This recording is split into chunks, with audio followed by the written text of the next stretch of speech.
नमस्कार दोस्तों, मैं हूं पवन झागड़ा और आप देख रहे हैं अपना चैनल झागड़े न्यूज़। अगर आप यूपी पुलिस रेलवे की जो इतनी सारी वैकेंसी आई हैं इस समय, तो उसकी तैयारी कर रहे हैं, अगर आप जॉब पाना चाहते हैं तो मेरे चैनल को सब्सक्राइब करना बिल्कुल ना भूलिएगा। और आप बिल्कुल एक्सपर्ट बनना चाहते हैं मैथमेटिक्स में, तो आप इस चैनल को जरूर सब्सक्राइब करिए। अपने दोस्तों को बताइएगा कि इस चैनल के बारे में, और उनको इस वीडियो को शेयर करिएगा और लाइक करिएगा, जिसमें और भी आप इससे अच्छे, और आप मुझे कमेंट करिएगा। मैं एक ग्रुप टेलीग्राम पर क्रिएट कर दूंगा, इसमें डिस्कशन चलता रहेगा। कोई भी अगर क्वेश्चन नहीं आता है या कोई भी प्रॉब्लम है इन दोनों भर्तियों के लिए, जैसे पुलिस की भर्ती हो गई या रेलवे की भर्ती हो गई, इसलिए मैं हिंदी और जनरल नॉलेज इन सभी की ट्यूटोरियल स्टार्ट करने वाला हूं। ये ट्यूटोरियल नंबर 4 है मैथमेटिक्स का, जो कि नंबर सिस्टम चैप्टर चल रहा है, लास्ट ट्यूटोरियल है। इसके बाद कुछ क्वेश्चन जो बचे थे मैंने सारे डिस्कस कर दिए। नंबर सिस्टम आज से खत्म हो जाएगा, ये चौथा ट्यूटोरियल था। और दोस्तों, और भी सारे जो 3 ट्यूटोरियल्स हैं मैंने डिस्क्रिप्शन में लिंक दे रखे हैं, आप देख सकते हैं। नंबर सिस्टम के पहला, दूसरा, तीसरा, सारे जो कि मैंने बहुत ही अच्छे तरीके से आपको समझाया और बताया है। तो चलो इस ट्यूटोरियल के बारे में बात कर लेते हैं। तो प्लीज़ मेरी वीडियो को चैनल को सब्सक्राइब जरूर कर लें, जिसमें आप इन 2 एग्जामों में किसी न किसी में जरूर सिलेक्ट हो जाएं। तो चलो, जो एक टॉपिक बच रहा था दोस्तों, भाज्यता की जांच, डिविजिबिलिटी रूल, वो कैसे आप पता करेंगे। जैसे कोई संख्या अगर आपको दे दी जाए, उससे कार्य किससे विभाज्य है, या कोई पूछा जाए कोई संख्या दे दी, वो पूछा है 2 से भाज्य या नहीं है, तो कैसे पता करेंगे। तो अगर कोई संख्या 2 से भाज्य होती है तो कैसे पता करेंगे। यदि दी गई संख्या में इकाई के स्थान पर सम या शून्य संख्या हो तो वह संख्या 2 से भाज्य होती है। कोई भी संख्या आप ले लो, आप जैसे मान लो आप छोटी संख्या से स्टार्ट करते हैं। मान लो हमने 14 एक संख्या ले ली, तो अगर आप 14 संख्या लेता है, तो अगर किसी भी संख्या के पीछे लास्ट वाला अंक या तो 0 हो या तो सम संख्या कोई हो, जैसे यहाँ तो 14 एक 4 क्या है, 4 एक सम संख्या है जो 2 से भाज्य हो जाती है, तो इसका मतलब ये 2 से पूरी संख्या 14 विभाज्य है। तो लास्ट का अंक 2 से भाज्य होना चाहिए, तो इसका मतलब वो 2 से पूरा संख्या वो विभाजित हो जाती है। अगर शून्य भी है, जैसे मान लो अगर 10 ले लो तो भी 2 से इसमें भाग चला जाता है, तो इसका मतलब 10 पूरी 2 से विभाज्य। कोई भी बड़ी से बड़ी संख्या ले लो, 8, 4, 2 ले लो, तो लास्ट वाला अंक सिर्फ देखना है आपको। अगर ये 2 से इसमें भाग जा रहा है तो इसका मतलब पूरी संख्या 2 से विभाज्य हो जाती है। तो चलो ऐसे हम तीसरी संख्या 3 से विभाज्यता के नियम की जाँच कर लेते हैं।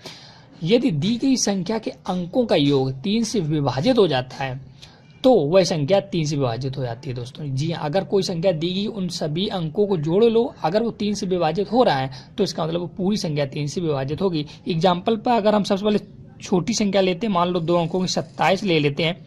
आपको पता है 27 3 से विभाजित होती है, लेकिन हम जो ये डिफिनीशन इसकी परिभाषा कह रही है उसको लेकर चलते हैं।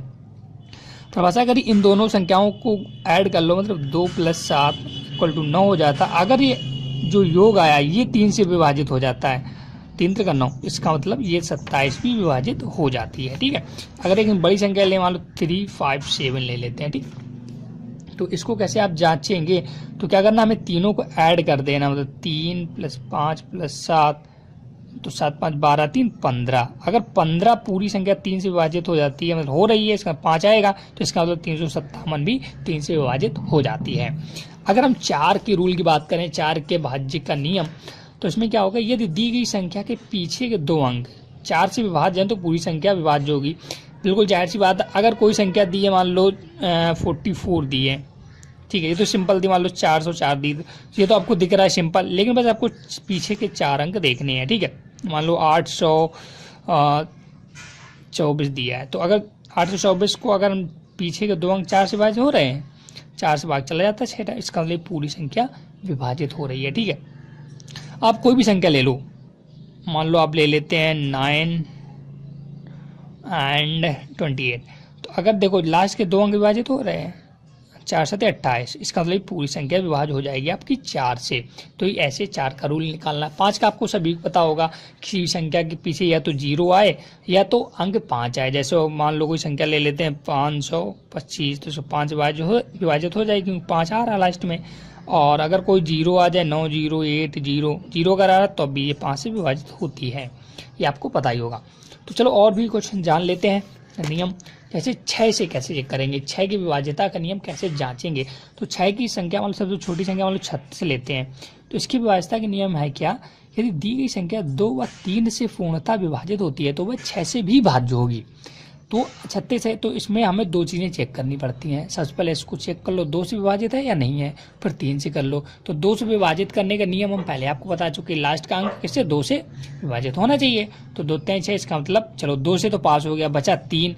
3 से विभाजित होने का नियम क्या था, दोनों अंकों का योग 3 से विभाजित होना चाहिए। तो 6 और 3 9, तो 9 भी 3 से विभाजित, इसका मतलब 36 भी 6 से विभाजित होगा। इसका मतलब 36 पूर्णतः 6 से विभाजित होगा। आप कोई भी संख्या ले सकते हैं और ये रूल अप्लाई करेंगे तो इसका मतलब पूरी संख्या विभाजित होगी। ओके, मान लो आप ले लेते हैं हम 71, तो इसमें अप्लाई करो 2 से, देखो पहले अंक विभाजित नहीं होता, तो इसका मतलब ये 6 से विभाजित नहीं होगी। ऐसे आप चेक कर सकते हैं। अगर 8 की विभाज्यता का नियम की बात करें तो लास्ट कोई जो संख्या दी गई उसकी लास्ट के 3 अंक अगर 8 से विभाजित हो रहे हैं तो वो संख्या पूर्णतः 8 से विभाजित हो जाती है। लास्ट कोई भी संख्या आप ले लो, ये दी गई संख्या के अंतिम 3 अंकों वाली संख्या 8 से विभाजित, कोई भी संख्या ले लो, अगर लास्ट के 3 अंक आपके 8 से विभाजित हो रहे हैं तो इसका मतलब ये संख्या पूर्णतः 8 से विभाजित हो रही, कितनी भी बड़ी संख्या हो। 9 से विभाज्यता का नियम बिल्कुल सेम है, जैसा 3 से वैसा ही 9 का है कि सभी अंकों का योग अगर 9 से विभाजित हो रहा है तो वो पूर्णतः संख्या 9 से विभाजित होगी। जैसे छोटी संख्या लेते 81, तो इन संख्याओं का योग कर लो, क्या है 9, तो 9/9 पूरा भाग जा रहा है, इसका मतलब संख्या 9 से विभाजित है। कोई भी संख्या ले लो, जैसे 729 ले लेते हैं, तो इनका एडिशन करो, 9 2 11 7, 9 2 11 और 7 18, 18 को 9 से भाग करो तो क्या जाएगा 2, इसका मतलब ये संख्या भी 9 से विभाजित हो जाएगी। ठीक है, तो ये थी। अगर आपको 7 का देखना है, 11 का देखना है, 13 का देखना है, 17 का, 19 का, 23 का, किसी का भी विभाज्यता का रूल देखना है तो मैंने एक पहले वीडियो बनाया था बहुत पहले दोस्तों, उसमें अपना खुद का डिविजिबिलिटी रूल बना सकते हैं। मैंने उसका लिंक आपको डिस्क्रिप्शन में दे दिया है मेरे चैनल पर, पढ़ा आप उसे देख लीजिए। उसमें 7 का, 11 का, 13 का, 27 का, 23, कितना भी बड़ा नंबर हो सबके डिविजिबिलिटी रूल आप बना सकते हैं खुद और पता कर सकते हैं। तो अब हम कुछ इंपॉर्टेंट क्वेश्चन और डिस्कस करेंगे। यहाँ पे मान लो जैसे क्वेश्चन दिया गया, ऐसे क्वेश्चन बहुत सारे आते हैं एसएससी, पुलिस या रेलवे में। 3 अंकों की सबसे बड़ी संख्या जो 35 से भाज्य, ऐसे 4 ऑप्शन दिए हैं, उसने कहा 3 अंकों की वह संख्या बताओ जो 35 से भाज्य। तो देखो 35 को से भाज्य होने के लिए 35 किससे बना, 5 और 7 से, 7 बना 35 होता है। तो हमें वो वाली संख्या ढूंढनी है जो 5 और 7 दोनों से भाज्य हो जाए। तो 5 से डिविजिबिलिटी रूल बहुत सिंपल था, या आखिरी में 5 हो या 0, तो हम चेक करते हैं। तो ये तो कैंसिल हो गई ना, तो इसमें 5 है ही नहीं, लेकिन ये 3 संख्या भी है, 5 भी है 0, तो ये 3 संख्या हमको एक आंसर हो सकता है। अब लेकिन तुम्हें 7 से विभाज्य संख्या आपको ढूंढनी है, तो 7 से आप विभाजित करके देख लो एक। इसको अगर विभाजित करेंगे कितना हो जाएगा, 7 एकम 7 2 29 नहीं होगा, इसको करके देख 7 28 7 चौक 28 ये हो जाएगा। 7 से अगर इसको भाग देते हैं तो ठीक, इसका मतलब 980 आपका आंसर हो जाता है। कुछ क्वेश्चन और डिस्कस कर लेते हैं दोस्तों। जैसे मैंने एक पहले आपको क्वेश्चन बताया था, पाई एक अपरमेय संख्या है, लेकिन पाई का मान आप लोग दोस्तों जानते हो 22/7 होता है। ये एक अपरमेय नहीं, ये एक परमेय संख्या है, याद रखें आप दोस्तों। पाई अपरमेय, लेकिन उसका मान जो 22/7 वो एक अपरमेय संख्या है। और 1, अगर हम 1 की बात करें ना तो एक भाज्य संख्या है ना ही अभाज्य संख्या है। ये कुछ पॉइंट है आप याद रखें। -1 सबसे बड़ी ऋणात्मक संख्या है दोस्तों। तो ऐसे आप ये पॉइंट याद रखें, और अगर कोई प्रॉब्लम हो तो आप मुझे डिस्कस करिएगा, कमेंट करिएगा। मैं टेलीग्राम का एक ग्रुप बना दूंगा, आपको लिंक दे दूंगा, आप उसमें जुड़ें और लगातार प्रिपरेशन करें। ऐसी प्रिपरेशन करें कि इन 2 एग्जाम में कहीं ना कहीं आपका सिलेक्शन हो जाए और आप जॉब लेकर बैठें। जी हाँ दोस्तों, मेरा यही मोटिव है। तो आप इस चैनल से जुड़े रहिए, सब्सक्राइब करिएगा, अपने दोस्तों को इन्वाइट करिएगा और आप इसको शेयर करिएगा इस वीडियो को। मिलते हैं अगली वीडियो में, तब तक के लिए नमस्कार। आज से दोस्तों हाँ, ये अपना नंबर सिस्टम खत्म हो चुका, मैं नेक्स्ट चैप्टर लेकर बहुत ही जल्द आने वाला हूँ। तब तक के लिए नमस्कार।